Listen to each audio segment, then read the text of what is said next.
I shall never forget that warm April evening in 1940, when the first hint reached me that Cousin Willie had reappeared full-blown in the life of our little southern town of Fredericksville, Georgia. Until the moment he telephoned and invited me to supper, I hadn't even known I had a Cousin Willie.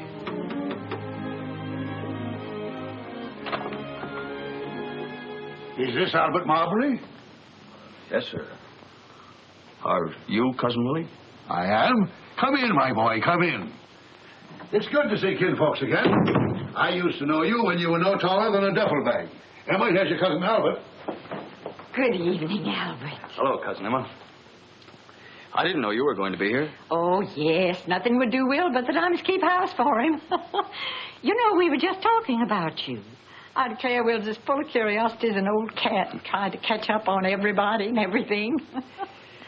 Let's see, Cousin Will, you're, Our mother's second cousin, Albert. Of course, I remember. Mom talked about you. You sent us a bolo knife from the Philippines one Christmas. I did? Sit down, Albert. Supper will be ready any time now. Oh, thanks. You back in Fredericksville for good now, Cousin Will? Well, I don't know. I've only been here a week. Hardly time enough to decide whether this is a garrison or a bivouac area. But you're retired, aren't you? Yes, Uncle Sam has turned the old horse out to graze. What may I offer you to drink, my boy? Well, if Cousin Emma doesn't mind. Oh, don't pay any attention to me. Orderly! I guess a little whiskey and branch water, anything else you say. Yes, sir? Well, 98. Good evening, Mr. Hal. I thought you were working down at the depot. Well, yes, I was till the colonel mobilized me up here. Orderly, bring us 2 rum Tampicos. Yes, sir. Going to get 'em. It's a nice place you have here. Comfortable quarters. But we were speaking of my retirement, Albert. I confess I've been looking forward to it merely as an assignment to a new post. A new command means a new point of view.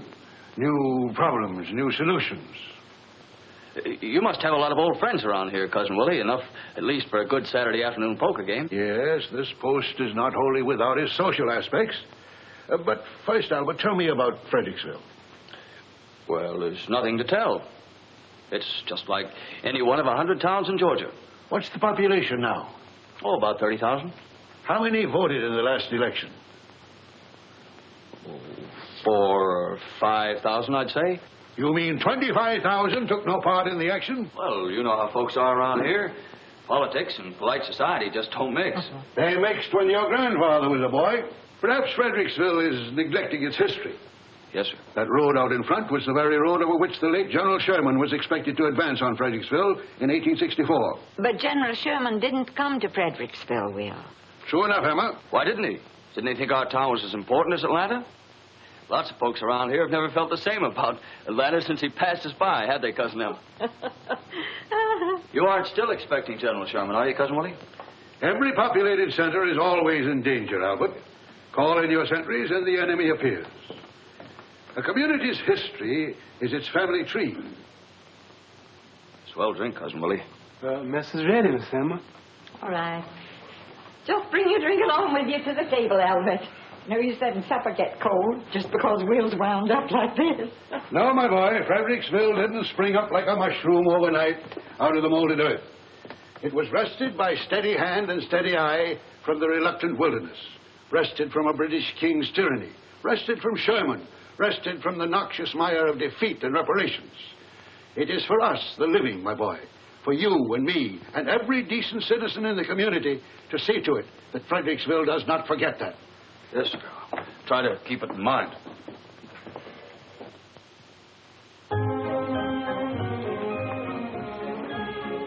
By morning, I had forgotten about Cousin Willie, for it was Confederate Memorial Day. In Confederate Monument Square, the mayor, head of the home folks party which had governed our town for as far back as I could remember, was delivering his usual glowing tribute to the lost cause. I yield to no man in everlasting pride in that gallant band of gray-clad heroes.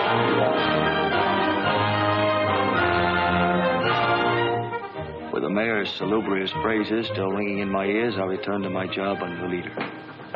Say, how about handing this to Dewey? Sure. Thanks.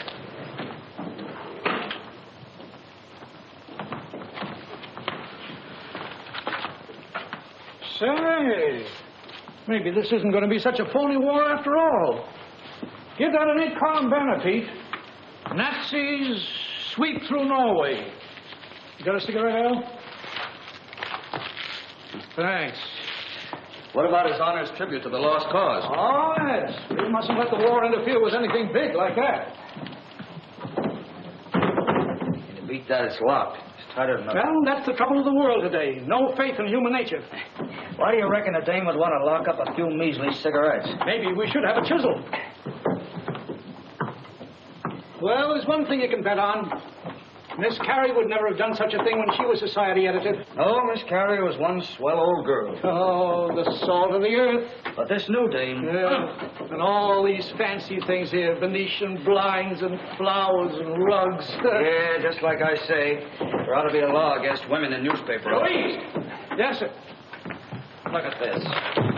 How come that other paper up the street gets a full-page ad from Cromarty's and we only get 6 inches? Well, I'll tell you how it is, Mr. I Oates. I know. The news supports the City Hall, and the City Hall tells Cromarty's where to spit. That's about the size of it. Well, it's got to stop, boys. It's costing us money. I want the mayor's speech on page 1. You understand? Yes, sir. What else you got on the stove, Dewey? Well, the British are getting ready to pull out of Norway. No. I mean your locals. Well, Doc Booten says they're going to change the name of the square. What square?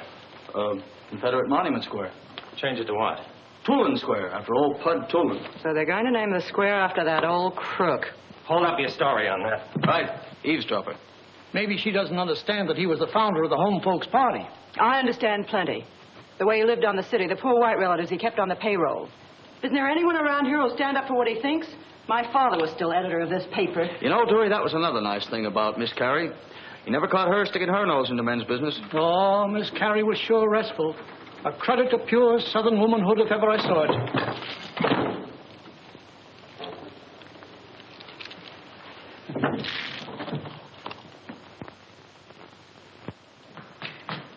Dewey, I want a Sunday editorial on Pud Tulin. Pud Tulin? He's been dead for 20 years. Well, dig him up. Unless I miss my guess, here's our chance to get in solid with the folks down at City Hall. You know, hit the civic leader angle, talk about what he did for the city. 4 or 2. End it off on the note, the leader takes pride in joining its voice to the clamor for naming Monument Square after its benefactor and so forth. The time has come in the growth of the expansion of our city and so forth, however you feel it. Give it the works. But isn't that dynamite? Listen, I'm from Ohio. Maybe I don't feel the way you Southerners do about these things. I've got to think about the red and black ink on the books. My bosses sitting up in Chicago aren't worrying about what Stonewall Jackson did at Manassas. And let me see it before you set it up. I may want to add something. Be a mighty big surprise to old Pud, I bet. Beg pardon? Where will I find the managing editor? Right in there. Thank you.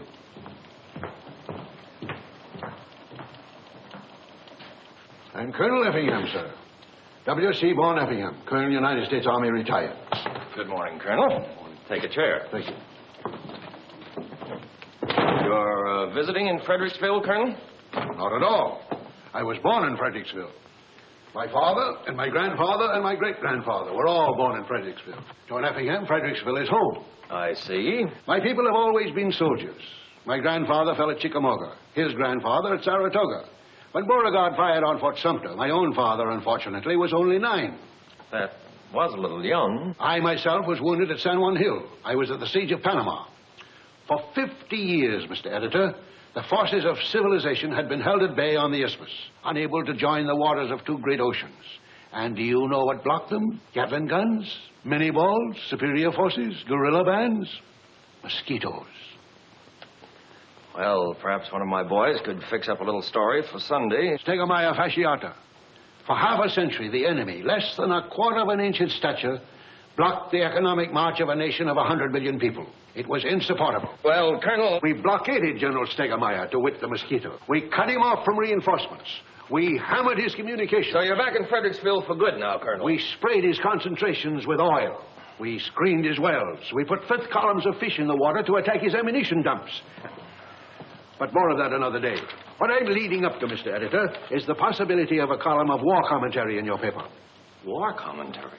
War commentary? I read both the leader and the news, and though I realize the news has the larger circulation, your former editor, Mr. Sam Dozier, was an old and honored friend of mine. Well, we couldn't offer you enough, Colonel. We're only a small paper. We haven't got much money to pay. Blood, sir, I don't want pay. I'm offering my services free. Well, I'd like to think it over. How can I get in touch with you? My telephone is 514, sir. Good day, sir. Good day, Colonel. For the love of... Who is that guy? I'm proud to say I never saw him before in my life. Sometimes I wonder what I ever did to deserve things like this. What's the harm in trying it? Are you crazy? Oh, I know it wouldn't be as good as taking on another comic, but you're always looking for something to fill up that page, and he's a local guy. Column 2 or 3 times a week on the editorial page, Mike. But mosquitoes, his grandfather. I know, but this is a funny town, Earl. It's built around grandfathers and mosquitoes. You know, this war in Europe is picking up. Got a lot of people worried. We may be getting into it ourselves. Can't tell. In that case, a lot of the boys will be joining up. And after all, the old boy was a colonel in the United States Army. You don't get to be a colonel in peace times for nothing, you know. You might set well with a lot of folks who think we had a military expert right here in the paper. Yeah, that's... I think you ought to try it, Earl. What have you got to lose? Okay, I'll take a chance. Call it on the firing line. But if you ask me anytime you buy something for nothing, that's just what you get. Did you ever hear of a guy named W. Seaborn Effingham? What's he done? He's going to run a column in our little paper. Column? I didn't know I could write. Anybody can write, Bub. As long as we're going to do it, let's do it right. Build up the old guy 2 or 3 days before you start. Get a few informal shots of the author at work and at play. You better let me handle it. All right, take along to get the pictures. No, I'll do it alone. 2 of us will make him nervous. 2 of us didn't make him nervous this morning. And for my personal information, find out the name of the last lunatic asylum he attended. I can tell him that now. Why, do you know the guy? That's my cousin Willie. Orderly! On the double.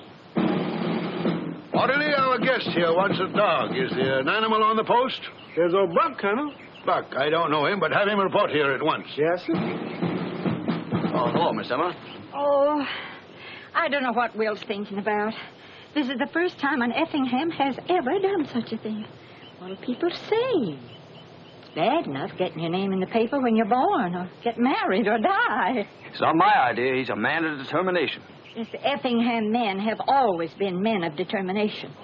Hey, one. Hey. Attention.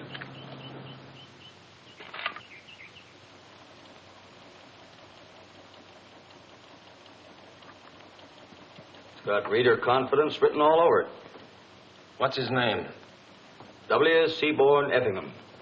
Colonel, United States Army, retired. The dog. Buck. His name's Rover. Our subscribers seemed to open their arms to the pair. First thing we knew, our leading citizens were giving parties for them in the most stylish houses in town. Good evening, Mr. Elmer. Good evening, Mr. Well, Will. How's the old publicity hound? Effie, how are you? Man, they've certainly been giving you plenty of write-ups. Everybody in town must know Colonel Effingham and his faithful old dog Rover by now. How does it feel to be in the limelight, Will? Well, I'm used to being shot at. Anyhow, Will, we want you to know we're right behind you. Thanks, Clyde. Sorry I can't offer you anything but punch, but if you boys will step out into the kitchen... I've already sweetened it just a mite, Mr. Clark. Here's to you, Will. And to our good old Billy Goat days together. And to Will's new column. Oh, yes, column. Here's your good health. I can't get over it. Old Will here, a colonel in the Army, been everywhere, seen everything, and we've just sat home and kind of mildewed. On the contrary, you gentlemen have made substantial successes in your chosen fields of endeavor. Jesse and you, Sterling, presidents of flourishing banks, and Clyde, head of the Southeastern Fertilizer. Oh, we managed to keep a roof over our heads. Well, Effingham. You don't remember me. Clara Breckenbridge. Clara Miggs now. You remember Charlie Miggs? He was at dancing school with us. He was always a lucky dog. I would have known you anywhere, Clara. Still the finest figure in Georgia. Oh, now, Will. There you go, the same old flatterer. I declare, I don't know how you ever escaped marriage. Colonel Effingham, I'm Ella Sue Dozier. I believe you knew my father, Sam Dozier. Sam Dozier, one of the most courageous editors Georgia ever produced. I rank him with Henry Grady. I'm delighted to know his daughter. You probably see a lot of this little girl now that you're fellow workers. Fellow workers? I felt some Dozier had to be on the leader. It's a pleasure to join forces with you any day, my dear. To the ladies, under whose sheltering wings lives the valor of Fredericksville. Excuse me, Ella Sue. Oh, hello, Ed. Colonel Effingham, this is Mr. Edward Bland, professor of economics in the high school. Good evening. How are you, Colonel? Isn't this our dance? Oh, I'm sorry, Ed, but I've been saving this one for Colonel Effingham. Will you dance with me, Colonel? It's an honor, my dear.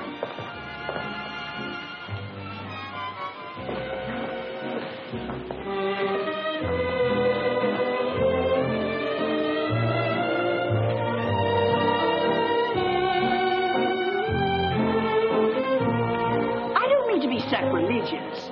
But you know who Will reminds me of, if he had a beard? General Lee. Yes, I can see the resemblance. But I'm afraid General Lee wouldn't lend his name to a column in the public print.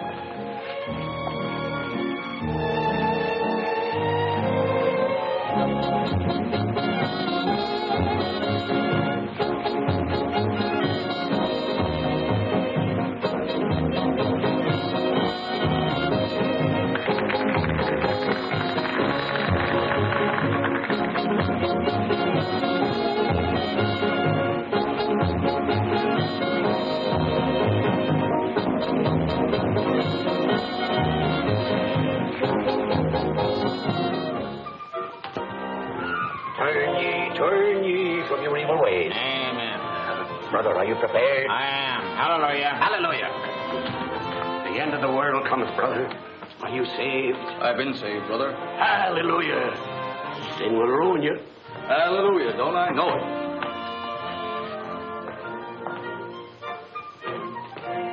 Good morning, Albert. How are you, my boy? Fine, Cousin Willie. How's the war going? Albert, tell me, does what's his name know about this plot? What plot, Colonel? The plot to name our Confederate square after that carpetbagger.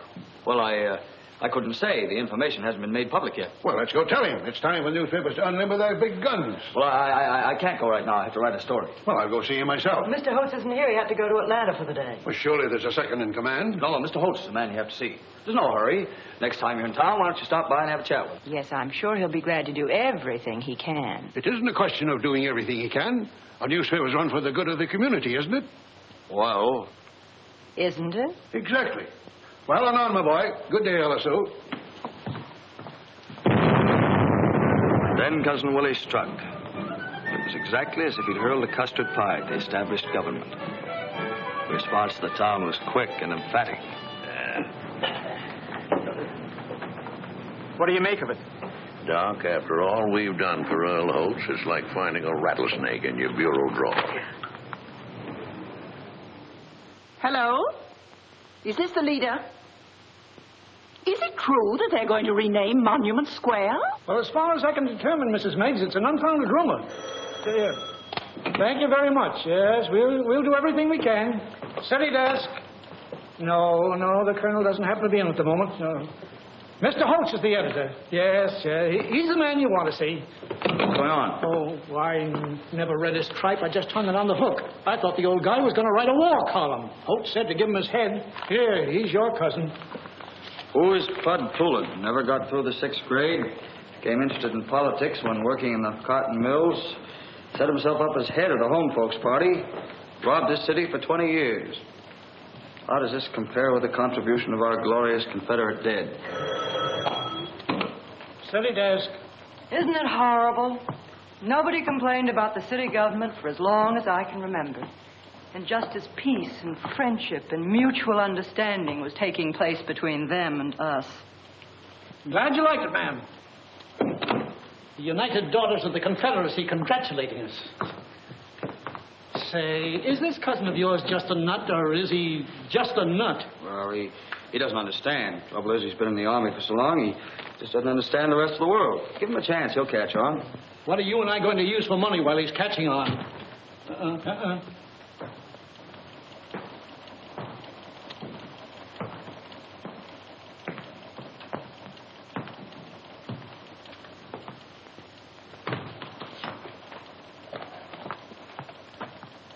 How'd it get by you, Dewey? Well, city desk. It's for you, Mr. Holtz. Hello. Mr. Holtz, this is Mrs. Clyde Manager. I just want to tell you how terribly pleased I am, how terribly pleased all my friends are with the position Colonel Effingham has taken on your paper in regard to the renaming of Confederate Monument Square. Thank you. Goodbye.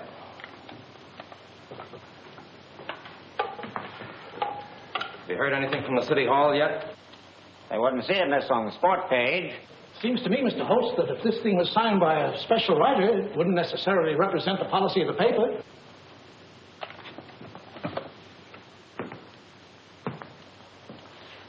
Mrs. Manitou words must have fallen so sweetly on his ear as to undermine his sense of reality. At any rate, his reaction was simply to write a new editorial to fit the circumstances, offered in the spirit of righting a wrong.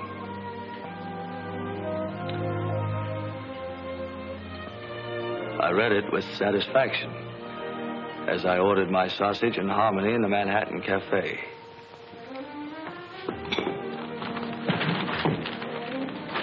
Then I turned the page to Cousin Willie's column.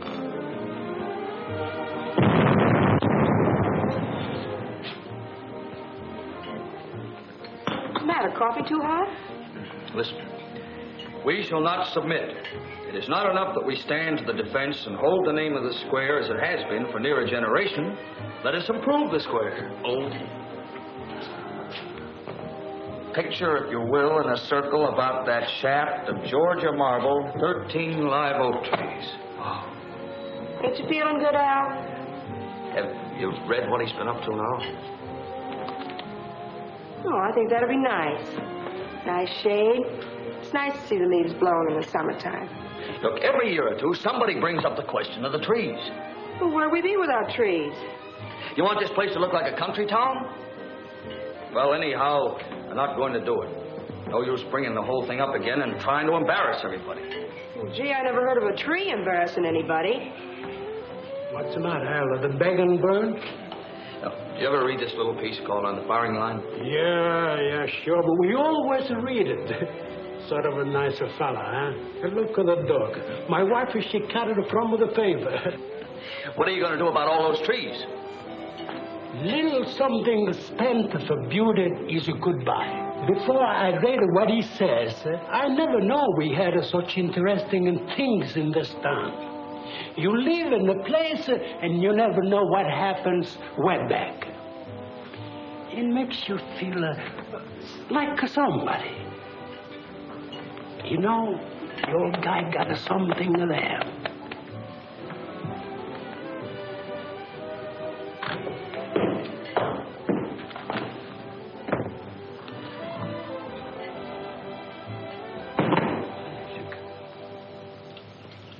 On guard. Straighten your body, man. Straighten your body.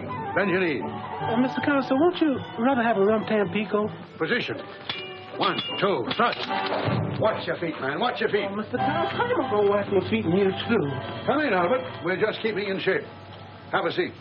Cousin Willie, you know the mayor, don't you? I haven't had the pleasure of meeting his honor. Well, the mayor's a garden fancier. He loves trees and flowers. Seems to me it'd be nice if you'd consult him about planting those trees. Naturally, he'd like to be in on any civic improvement of this type.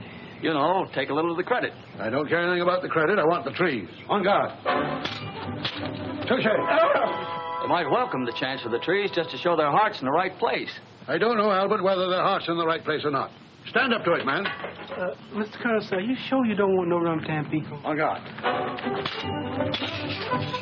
They're nice fellows. They're only trying to do what's right. Mustn't forget, Cousin Willie, that they haven't had the advantage of an education and travel and that sort of thing like some of the rest of us have had. You'll be surprised where some of those boys come from. Wouldn't surprise me at all, Albert.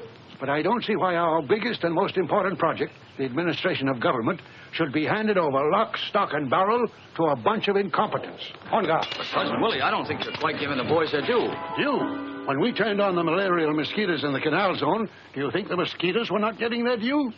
On guard. Somebody has to run the government. The citizens won't do it. If it weren't for the Home Folks Party, there wouldn't be any government at all.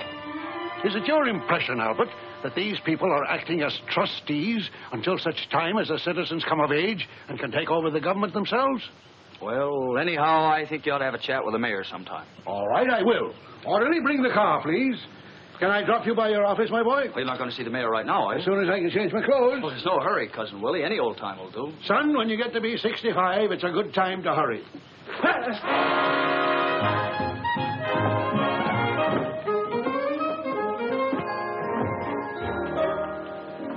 Well, your name is familiar to me, Colonel, but I can't seem to put my finger just where I've run into it before. Are you here in Fredericksville in connection with national defense? Defense of America is the nearest thing to my heart. What I want to discuss with you, Mr. Mayor, is the desirability of planting 13 trees in a circle about the Confederate monument. You write that column in the leader. I do. I knew your name was familiar to me.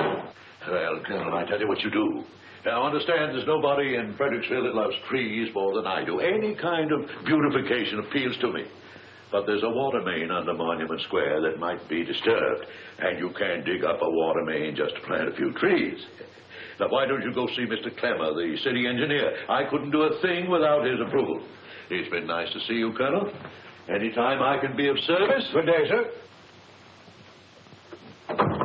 See what I had to put up with? No gratitude. Sometimes I wonder why I ever let him put me up for bear in the first place. I don't blame you, Cousin Ed. And don't you cousin Ed me around here. I'm enough to contend with without relatives. Look, Ed, you're making a mountain out of a molehill. The way to handle these nuts is to agree with them.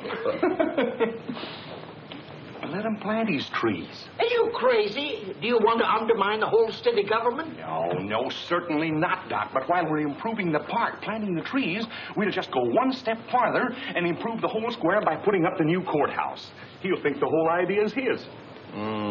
What do you think, Doc? By granny, I believe Joe's got something there. Yes, sir, Joe. I think we've hit the nail right on the head. From now on, this Effingham colonel's playing second base on our team.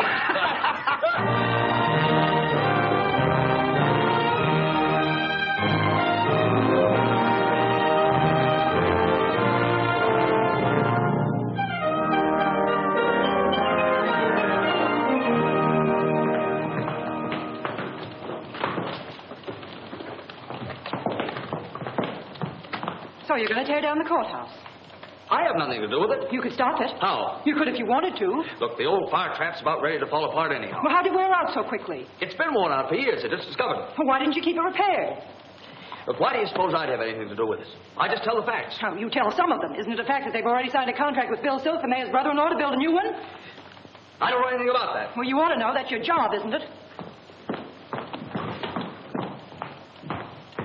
Say, what's the matter with you today, anyhow? I've got a slight case of moral indigestion. You don't understand. The old building's just tumbling down. The floor's unsafe, the stone's disintegrated, the roof's no good. Why, you sound like somebody in Berlin describing democracy. Do you think every building that's 150 years old is tumbling down? Sure, and if it isn't, it ought to be.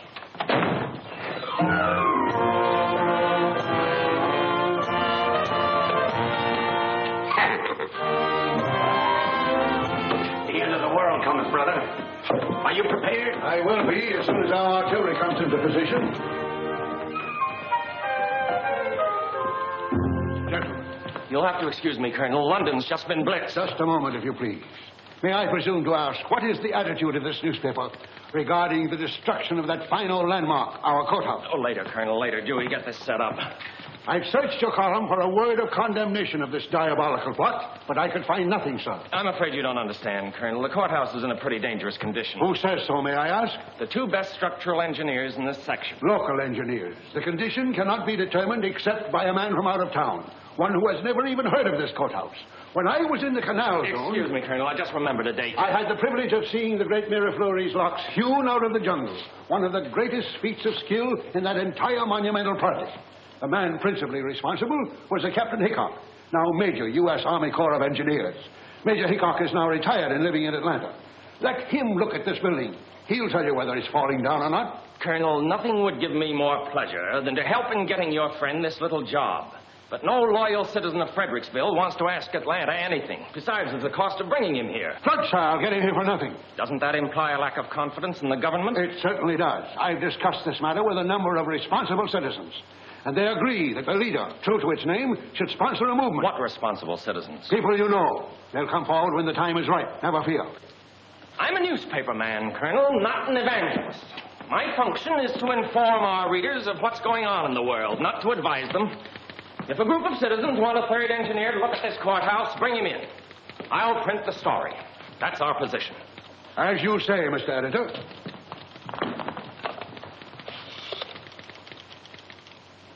Long distance, please.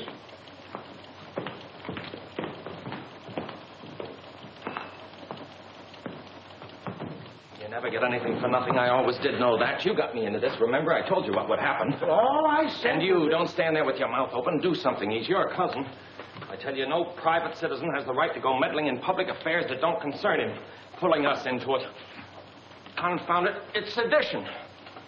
Deputy Major Hickok, Walnut, 1483, Atlanta.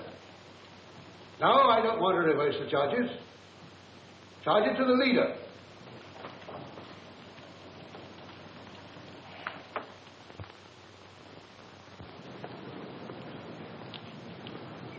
Naturally, we didn't carry any build-up on Major Hickok's coming to Fredericksville. But I was detailed to accompany him and the colonel on their tour of the building, just to make sure they didn't go into a huddle and fling us a fast one.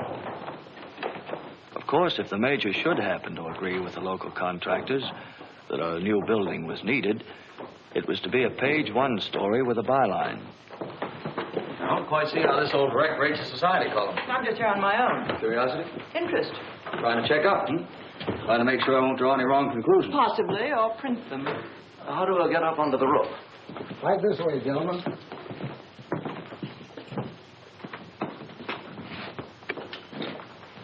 But mind yourselves.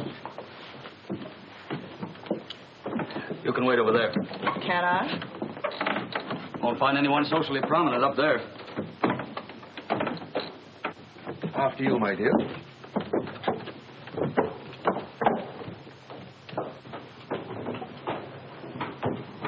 Fire up here? Way back, just after the war. War between the states? No, sir. That other war. Surface charm. I'd like to see the roof.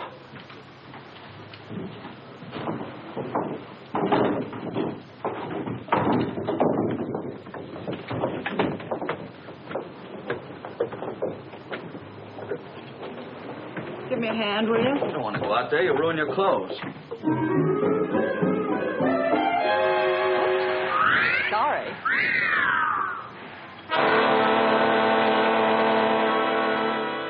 What's the matter with that Effingham colonel, anyhow? Bringing in that old has-been engineer from Atlanta. Is he a rat or something? Wait, let's get down to grassroots. What does this guy own? 5 acres in the country and a $500 Ford. But what sort of business is he in? Maybe we ought to inspect his plumbing. He's retired. What does he live on, then? Yeah, he gets a pension from the United States government. He's still got a water bill, hasn't he?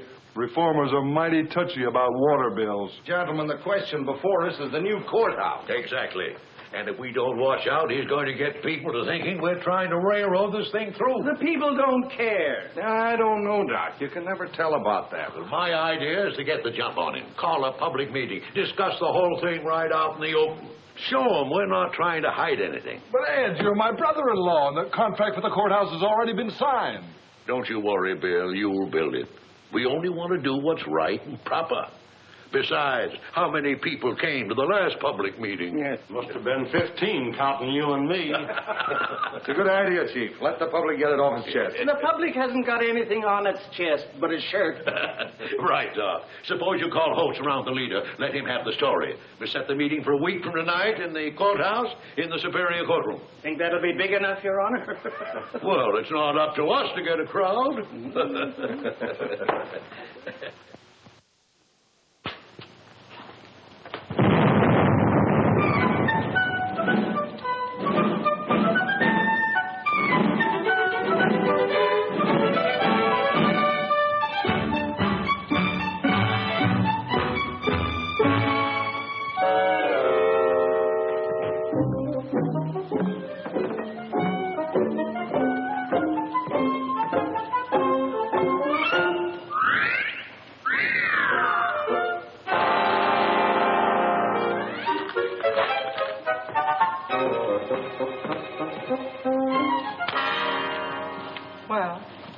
I don't like subtlety. Maybe you like petitions. Petitions? Would you like to sign one? I would not.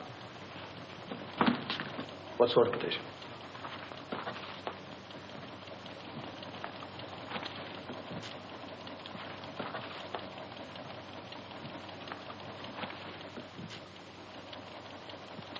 Listen, honey child, you've reached the age of reason.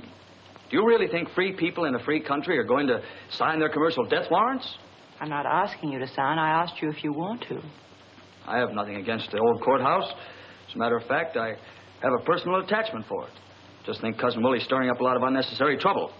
He's stirring up a lot of trouble, all right. Sort of feel sorry for the old guy. He's like a rabbit, bouncing out of his nice briar patch and leaping lickety-split across the field under the muzzles of 12-gauge shotguns. More like a rabbit to sit cowering in his nest. Put it on the desk, will you?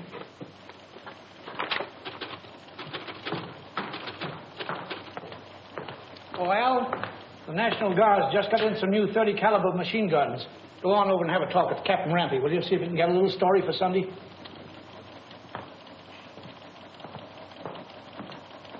Well, it's water-cooled.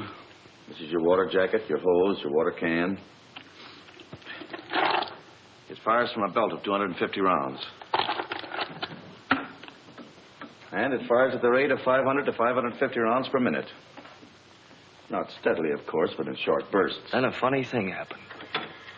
The captain talked and talked, but I didn't hear a word he said. Services from right to left, the transverse I just line. kept looking at that uniform and wondering how Ella Sue would like me in it.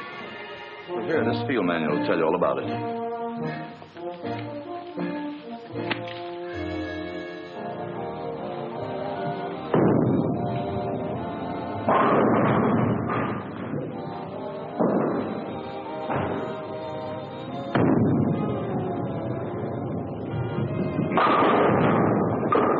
Not bad. Not at all. Well, Professor? How are you, Marbury? By the way, did I tell you... Tell me what? I've offered my services to the government. That's swell, Ed. You what? You are now addressing Private Marbury of the Georgia National Guard.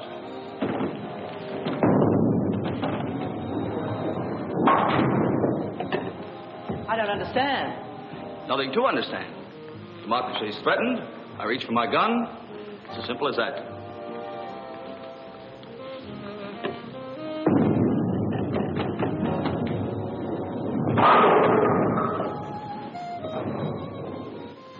Funny that all of a sudden you should be so much more concerned about democracy in Europe than democracy in Fredericksville. My dear girl, what happens in Europe is directly connected with what happens in Fredericksville. You can't isolate our town and forget all about Europe.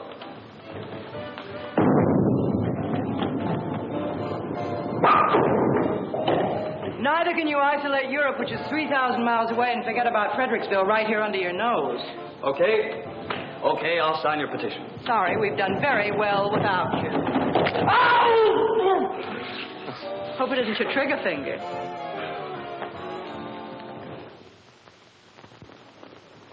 Thursday night was more fitting to moonlight and mint juleps than to public meetings. But to everyone's amazement, there was quite a turnout. We'll stay together, ladies. Mostly widows and old maid aunts. They know as much about running a town as a jackrabbit. Yeah, but they're the talky type.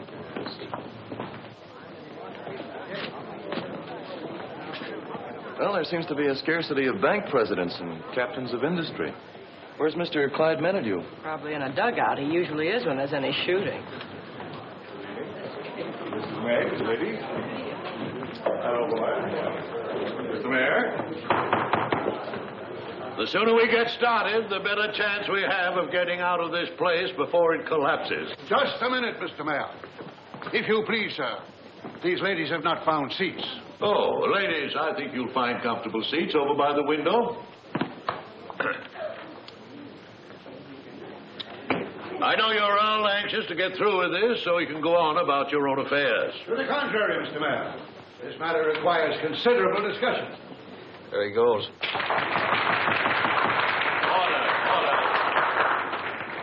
We've invited you here tonight, ladies and gentlemen, to express any opinion you may have as to the disposition of this old building.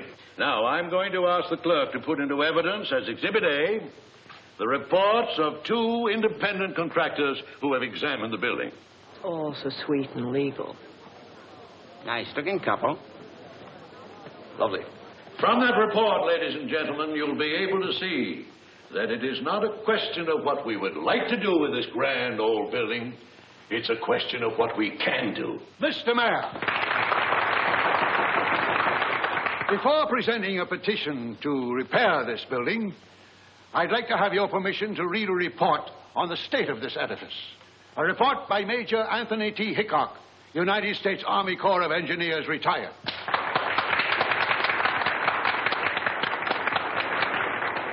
But we don't know anything about this gentleman. You've heard of the Miraflores locks, I presume, sir? Why, no, sir. I don't think I've ever heard of that particular brand. Have you heard of the Panama Canal? Why, yes, I've heard that. Major Hickok was the engineer in charge of that monumental achievement in the Panama Canal. He's examined this building from top to bottom and has filed his report. Has this man a license? Yes, has this man a license? A license? He has a Congressional Medal of Honor. Mr. Mayor, I move that the chair accept the Major's report in evidence. Certainly. I was just about to make the same suggestion. Proceed, sir. That the structure should have been allowed to deteriorate to such an extent as now is a matter of apparent negligence, concerning which it is not my duty to report. But the building is by no means beyond repair. To destroy such a dignified and harmoniously proportioned structure is something which the pride of this community should go to great lengths to prevent. The council will be glad to take this report under its due consideration. Mr. Mayor, I make a motion that the chair call for a rising vote of those in favor of preserving this building. Second of the motion. Just a minute, if you please, Mr. Mayor. Mr. City Attorney. May I inquire if it is in order to call upon this meeting for a vote on a matter which is entirely the responsibility of the duly elected city officials? Does a gathering of citizens require a government license to vote on a public question? Well, I don't deny the right of this or any other anomalous body to express its opinion. But that opinion must not be forced upon the council, which has had the benefit of the advice of competent engineers, known and respected by all of us. This is not a matter in which a pressure group should try to enforce its will. This building doesn't belong to the city council to dispose of as they choose. It belongs to the people of the city of Fredericksville and the county of Fredericks. 500,000 strong. I'm afraid the gentleman's idea of our population is as exaggerated as some of his other ideas. The figure is highly conservative, sir. This courthouse doesn't belong merely to the citizens of today, but of yesterday. On the steps of this building, General George Washington addressed the citizens of Fredericksville. In this very room, the delegates from the young state of Georgia assembled to ratify the federal Constitution. This embodiment of our common memories is a symbol of law and order and of democratic procedure. A symbol of what we fought the revolution for. It represents a heritage of our free government, handed down to us through perilous years. It belongs to every citizen who trod these streets before us. It belongs to every citizen who will tread these streets after you and I are gone, sir. No, the figure is not exaggerated. The only exaggeration is in naming any figure at all. For the owners of this building are as impossible to number as the generations yet unborn.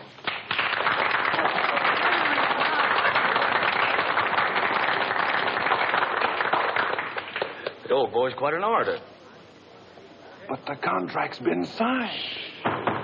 The council is, of course, interested in the opinions of the citizens. Whatever is done with this old building is going to cost money. The taxpayers' money. And it is our duty to see that that money is well spent. Now, in order to either rebuild or repair, we will need WPA help. If a grant can be secured from the WPA, it will take care of 1/3 of the cost. But the WPA is not interested in repairing old buildings. However, there is every reason to believe that a grant of 1/3 can be obtained toward building a new courthouse. May I ask, what would be the approximate cost of these two projects? Approximately $375,000 for a new courthouse. And for repairing? $390,000. You mean to say it would cost $15,000 less to build a new courthouse than to repair this one? $15,000 on the face of it, ma'am. But when you add to that saving the $120,000 that the WPA will probably grant, you have a total saving to the taxpayers of something like $150,000. Preposterous. What kind of repairs would cost $390,000? It's all contained here, sir, in the report of the architect, which unfortunately is too long to read. This building should be preserved, no matter what the cost.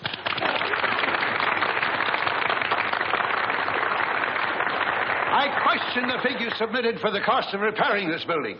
Objection noted, sir. Furthermore, no matter how much is spent on a new building, you cannot buy for it the history and dignity of this one. Unfortunately, the city government cannot be conducted on mere dignity. We are entrusted with a duty of providing the county with safe and proper means for carrying on its business. Has the WPA already agreed to grant $120,000 for a new courthouse? Why, I move the meeting be adjourned. I second the motion. It is moved and seconded this meeting be adjourned. All those in favor say aye. Aye. Opposed? No. Motion carried. Meeting adjourned.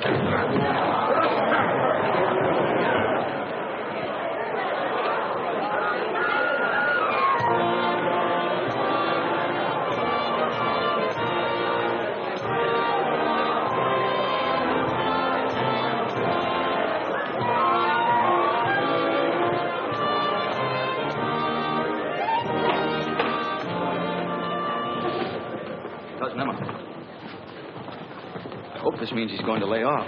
He ought to know by now he can't do anything with these people. They have too much power. Why don't you steer him to raising roses or camellias or anything? Cousin Willie, have you a statement for the paper? You may say I have nothing but praise for the magnificent behavior of the troops. Well, at least I'm glad it's all over. There's been no order to sound retreat, madam. I'm scarcely mobilized.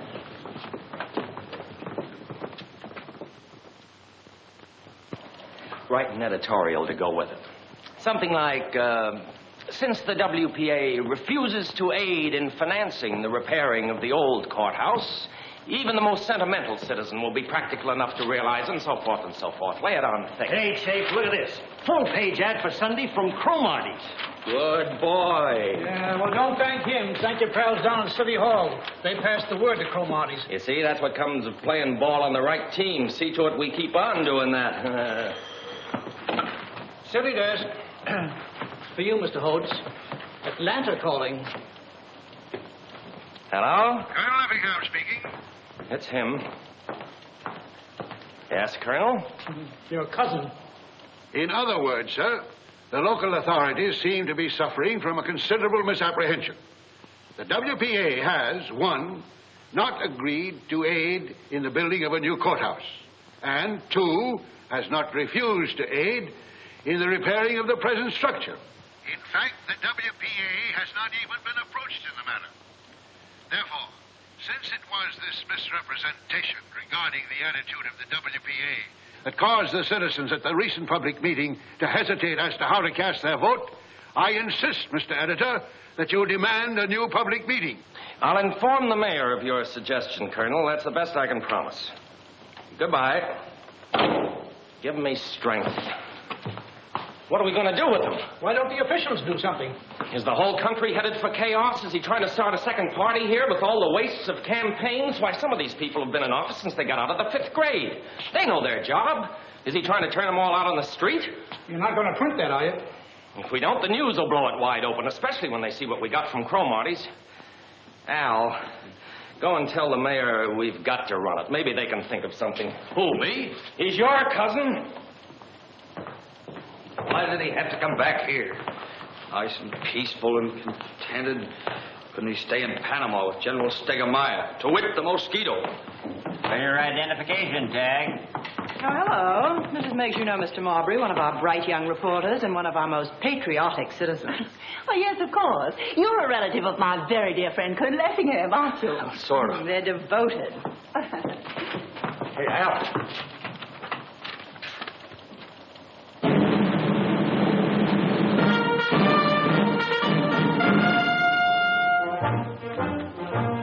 Congratulations. Thanks.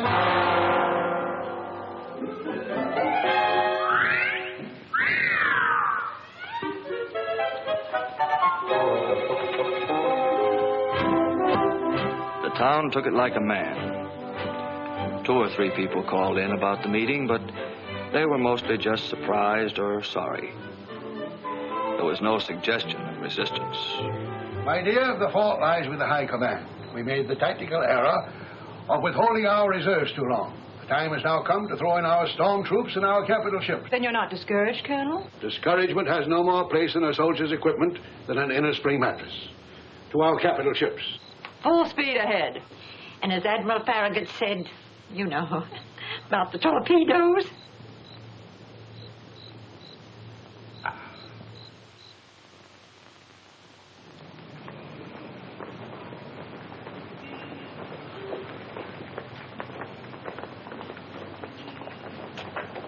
Top on the list of the colonel's reserves was his friend Sterling Tignor. Well, what do you want me to do, Will? I want you to help us save this fine old courthouse. It belongs to the people, and the people want it saved. Will, let me tell you something. I've been watching all this to do about the courthouse. It reminds me of somebody trying to open up a can of sardines with a pocket knife. You're going about this the wrong way. If you want to save that courthouse, you can do it. Are you suggesting bribery? These are practical men you're dealing with. They listen to reason. I'd be willing to make a personal contribution of any reasonable amount myself. What you suggest is unthinkable and indecent.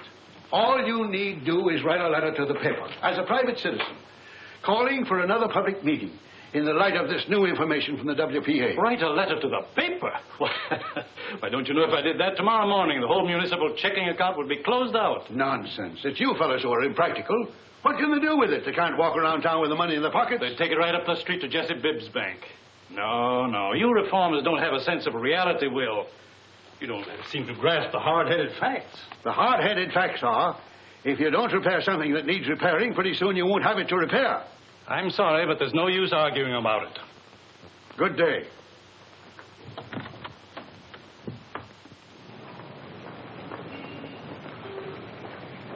I'm sorry, Will, but you're making a mistake. A great mistake to antagonize these people. Antagonize?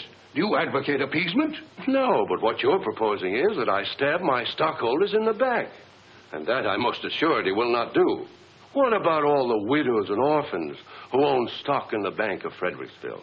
What, sir? What about all the widows and orphans who own stock in the city of Fredericksville? What are you afraid of, man? No citizen has anything to fear from a politician. The young men of this town will be going off to war soon. They've volunteered to serve their country in time of war. When they come home, they must be prepared to volunteer to serve their community in time of peace. To confront every enemy of progress wherever he shows his head. What sort of example are we going to set them? I'm sorry you won't see this realistically, Will. Idealism is all right in its place. Idealism is everything, Jesse. Without it, you go stumbling along in the dark day after day. It's your match in the dark tower. Oh, romantic, then. Whatever you want to call it. There's nothing more romantic in any of us than to think we are not romantic. We are such stuff as dreams are made on. Well, never mind. There's one man in this town who sees things the way I do. Clyde Manadoo. He can buy and sell the lot of you bankers, and you know it. I let him call the tune. We'll see if you fellas dance. Yes, sir, I should have consulted Clyde Manadoo in the first place. He'll put a stop to this invasion.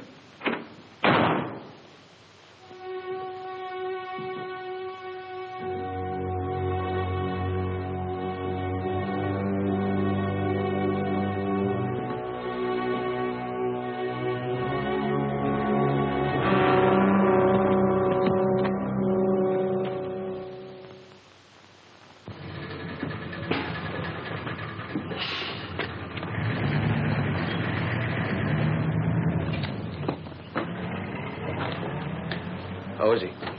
Mighty poorly, Mr. Al. Where's Miss Emma? She's inside. Oh, Albert, thank goodness you've come. Maybe you can do something with him. Any change, Cousin Emma? No, he just sits there staring out the window. Ever since his best friend, that Clyde Manidew, turned him down, the whole fight seems to have gone out of him. He just can't understand it. Clyde Manidew, of all people. Have you been able to make him take his medicine? Yes, that's what worries me. He takes it without hardly any fussing at all. And you know how cranky he used to be about medicine. It's not like Will to give in so easy. Could I see him? Yes, go right on up. Maybe you can do something with him. Oh, stop playing that thing about he can't hear himself think around here. I ain't playing them, Miss Emma. I ain't touched it since the Colonel... Well, then play it. Stop acting like there was a funeral in the house.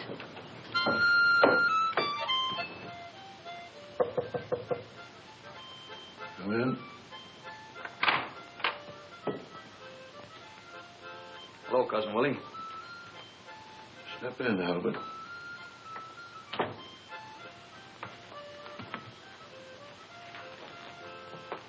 I just thought I'd stop by for a minute before we leave. Leave? Yes, sir. Company's pulling out at 9:30. Forgive me, my boy. I'd clean forgotten it. I'll be there. Oh, no, Cousin Willie, you mustn't do that.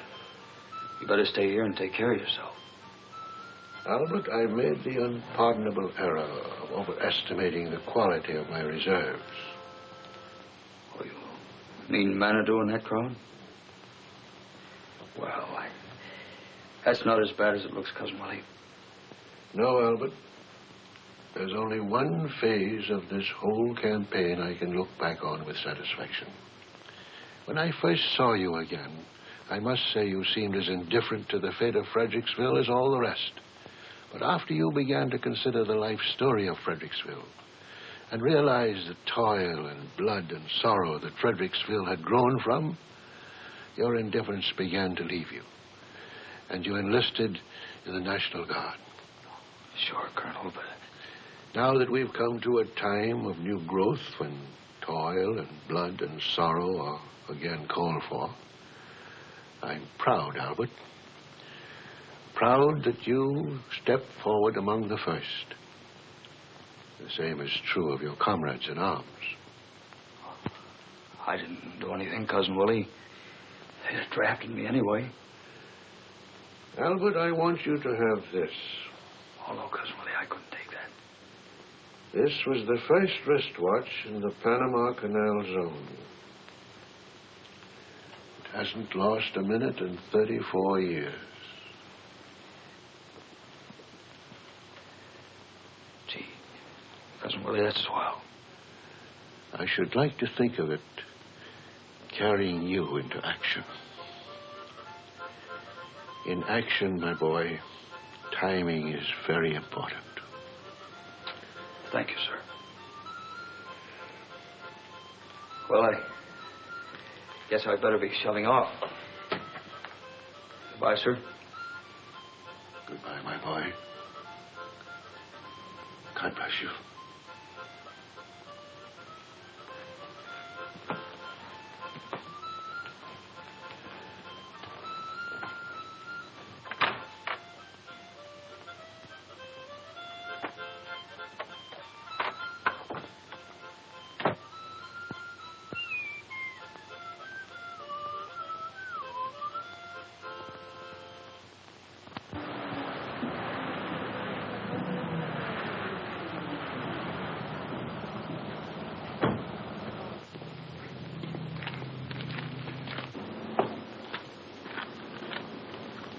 Hello, Dr. Evans. Oh, good afternoon, Albert. Say, Doc, what's the real lowdown on the Colonel? Well, I'll tell you, Albert. He ought to be in a hospital, but I can't do a thing with him. He refused to budge from the house. Is he going to get well? Not unless we can put some fight back into him. Give him something to get well for. The way he is now at his age, it's hard to say. But we'll do our best. Goodbye.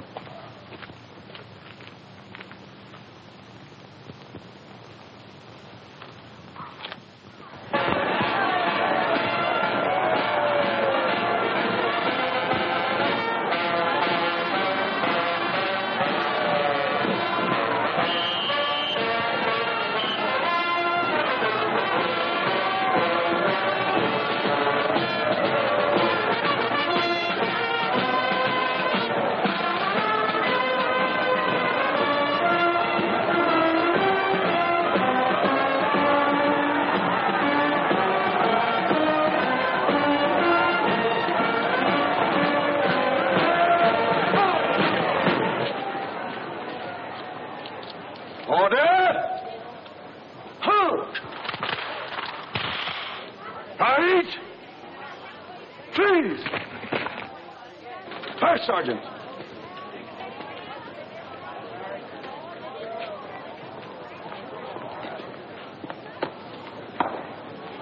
Dismiss the company.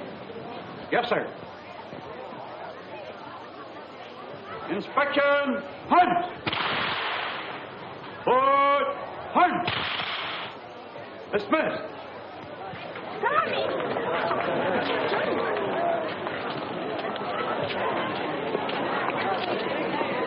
Hello?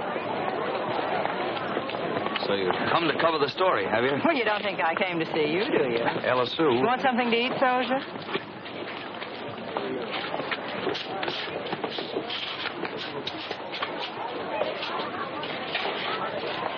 Have you a statement for the press? Only that I wish to convey to our esteemed city leaders my heartfelt appreciation for this delicious barbecued pig, without which democracy as we have known it in Georgia.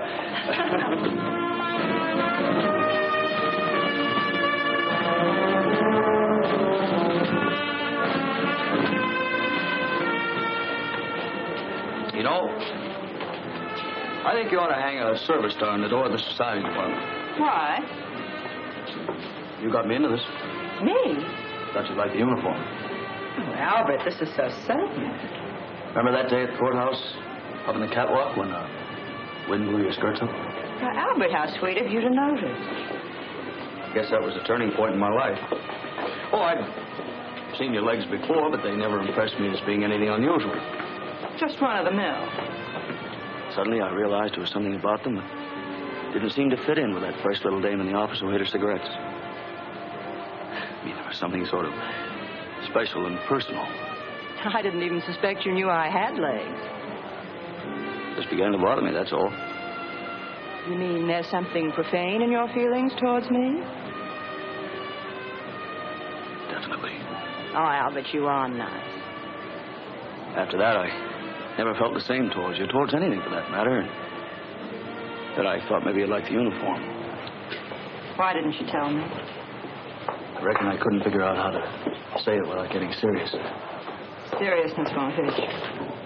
Listen, honey, child, I'm a Southerner. Seriousness is one thing I'm scared to death of.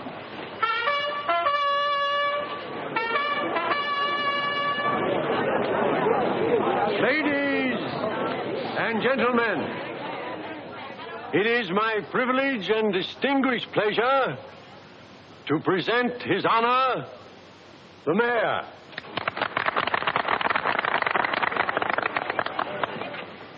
This is a red-letter day in the glorious history of Fredericksville, when the sons of Georgia once more answer the call of duty.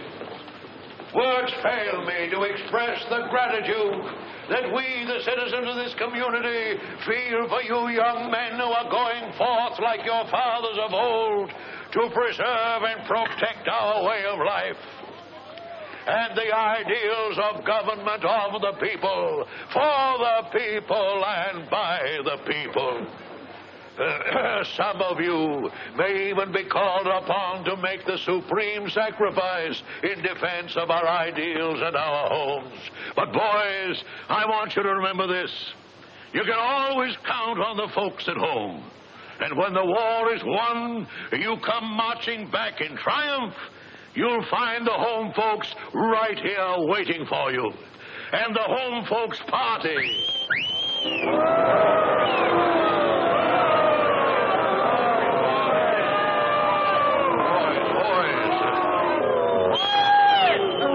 Quiet! I want to make a speech. I've listened to all the bunk I want to. We guys are going out to do a job that's got to be done. Maybe we won't get back in time for the next election. But when we do get back, we want to make sure that we're going to have something to say about what's going on around here. Too many of us have sat back like scared rabbits. We're scared to talk, scared to vote, scared to even look at things the way they are. But maybe by the time we get this job done, we won't scare so easy. more people heard Colonel Effingham than you thought. When an honest man speaks out, you'd be surprised how many people hear him. Maybe they're tired of political tricks and grabs and runarounds and shenanigans. Maybe they want that town run and not run down. And about this courthouse, leave it right where it is. See to it that it's fixed up by the time we get back. If it's not fixed up, we're going to want to know why. And leave Monument Square alone, too. We had enough of pud tooling while he was here in person. Am I right, fellas?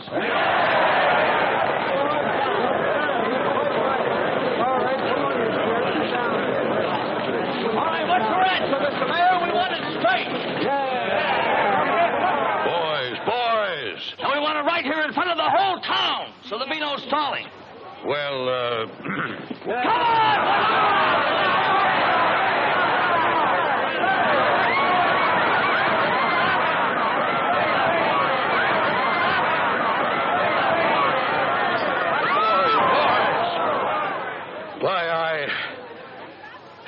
We promise. You know we wouldn't do anything to harm that grand old building. That's all we wanted to know. So long, everybody. Forward. Goodbye, Elton. Darling.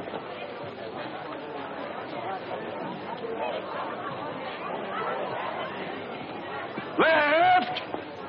Please. Right shoulder. Forward.